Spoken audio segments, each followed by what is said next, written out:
Human ingenuity has learned how to control some of the most ferocious, formidable forces in nature. The human mind has harnessed electricity, which produces lightning. Human knowledge is accomplishing things which look miraculous. The tropics and the poles, the airs and the bowels of the earth are coming under the control of man. Why should he not be able to control the production and distribution of goods that are vital for his life?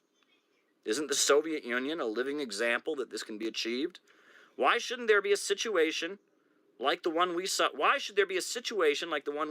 in the United States, where at present millions of able-bodied workers, capable and willing to work, are being consumed by idleness and hunger, while excellent machines and mountains of raw materials are laying around unused?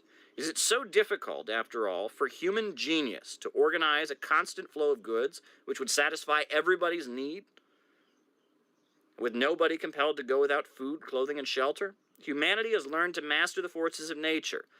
The progress of science is tremendous. And it goes on to talk about a display.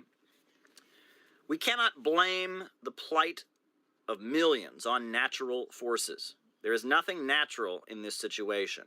It is not natural that men should go hungry while the means of production that produce food are close by at hand. It is not natural that a government should order the destruction of 3.5 bales of cotton by plowing under the year's harvest on tens of millions of acres in the South, the way it's done by the government of the USA in 1933.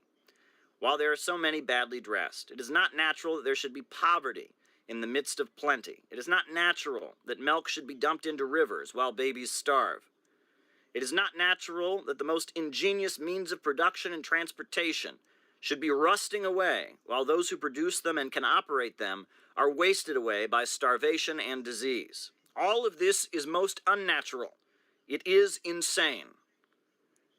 And one word about the law. You've been taught to respect the law, which appears in the shape of the policeman and the judge. You were taught that this is justice. Yet where is the justice of your being thrown out into the street for non-payment of rent? Where is the justice of you being dismissed from the mines after years of work? When the owner ejects you forcibly from his premises, this is not called force. When you resist, they say you are using force and violence. When the sheriff puts your belongings on the street, that's the law. But when you break the padlock and replace your furniture in its old place, that's unlawful. Why is it that violence against the worker is the law, but resistance to this violence is unlawful?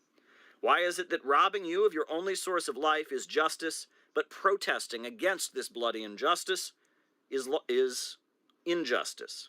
Something is wrong here too. Apparently, all these notions about law and order, about justice and injustice, about crime and punishment, are made in the interest not of you and those like you, but in the interest of those who use them against you. One more instance. Say the workers declare a strike. They've been told many times by the fine gentleman that there is a partnership between the owners and the workers and that they must cooperate for the benefit of the industry. When partners disagree on a certain issue, they fight out their dispute. Suppose you decide to fight it out by refusing to go to work. You are entitled to do so under the law. You organize a picket line.